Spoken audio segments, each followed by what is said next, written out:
Hello, grade 12s. Today we're starting the module on VAT. So this is module 12 in your textbook.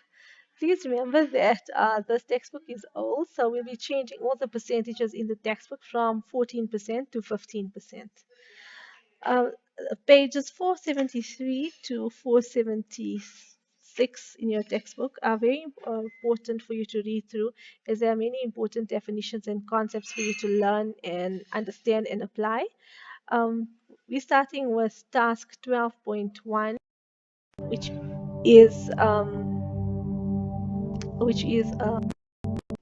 nice task for you to learn these concepts as well. Okay, so as we go through these matching column A and column B in task 12.1, I'll also be explaining the concepts to you and the important definitions. So number one is VAT inclusive in column A, okay, and VAT inclusive matches up with H. Okay, so that means that VAT is included in the marked price. So that means when you're going to a store, you don't have to you don't have to pay separately for VAT afterwards. The VAT amount is included in the price that's marked on the item. Okay, number two, VAT vendor. Okay, that matches up with F. Okay, a business with an annual turnover of more than 1 million rand is required to register for VAT, and then they are classified as a VAT vendor. Number three, input tax, which matches with G. Okay, input tax is the VAT paid by a business for purchases. This definition is very important because you'll use this also for calculations. So input tax is the VAT paid by a business for purchases. Okay, it's basically an asset, it's treated as an asset. Okay, it can be claimed back from SARS.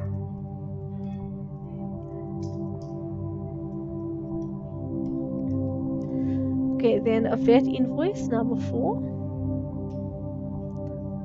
Okay, that matches up with L.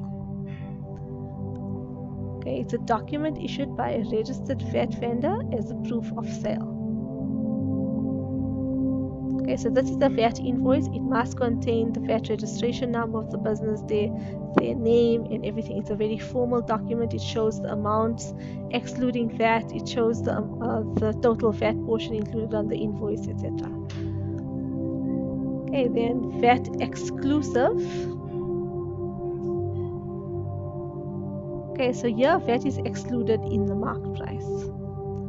Okay, so normally in our stores we don't find that really happening. VAT is always included in the price, but this is important for when you're doing calculations. Okay, then we have zero rated supplies, okay, which matches up with K.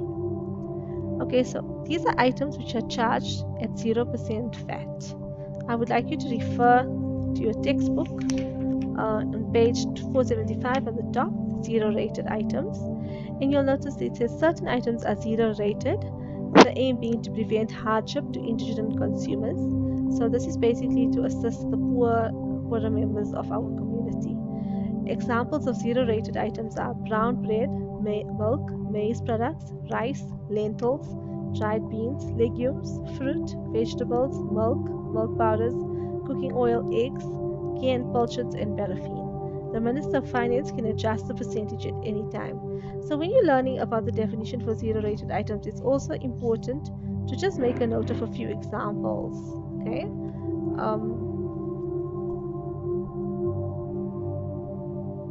Because often this is also asked of you in exams.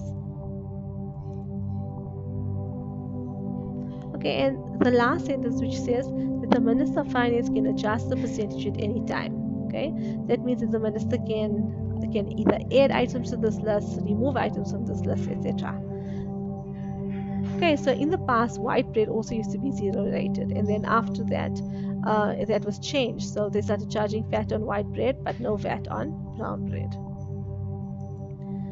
Okay, bi-monthly payments. That is how most businesses pay their VAT. So that means they don't pay the VAT over to SARS every month. They pay it over to SARS every second month.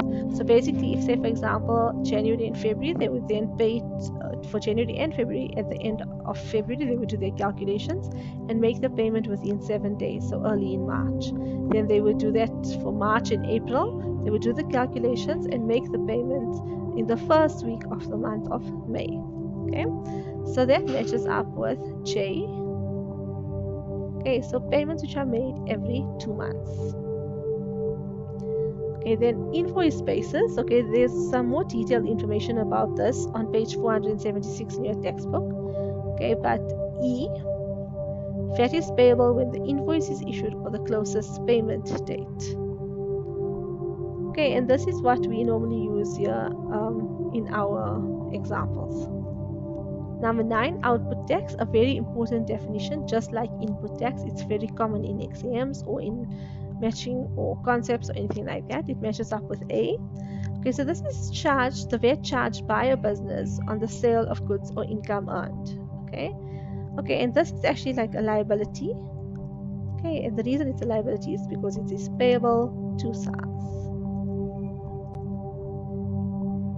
Okay, at the end of every month, the VAT output or the output tax minus the input tax or the VAT input is used to calculate the amount which is owing to SARS or receivable from SARS. Number 10 is the receipts basis, and that matches up with I. Okay, so VAT is payable only when payment is received either in full or in part. Okay, there's more information on that also on page 476 in your textbook. Okay, so basically this was number 1 to 10, but there were a few others that were not required. It was just there to confuse you. So I just want you to draw your attention to it. Okay, so D. Okay, D was receipts issued by SARS for VAT payments. So this is when the business pays over their VAT, SARS issues a receipt.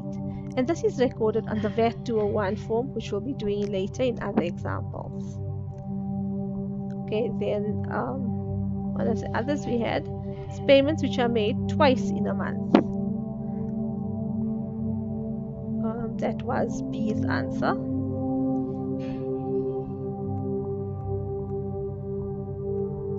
Okay, so some businesses may just decide to make payments twice in a month, but businesses either register to pay their VAT every month or else bi-monthly. That means after every 2 months. So this is more of a voluntary type of payment. Big businesses may feel that they want to sort out their VAT a bit more in advance so that there isn't such a big obligation on them at the end of the month. Okay, and one of the last ones, okay, was a business with an annual turnover of less than 1 million rand. Okay, this was M. Okay, this is if you have a business with a turnover of less than 1 million rand, VAT registration is not compulsory, but you can do it voluntarily. Now, businesses may do that in order to claim the benefits of the VAT output, also to derive benefits from exempt and zero-rated items. Okay, that's all for this question here. But just going on to also in your textbook, there's on page 477 and 478, it's showing us calculations on how to calculate VAT. It's very important to learn these calculations, but please remember to change the percentage to 15% instead of 14%. Okay, thank you. Bye.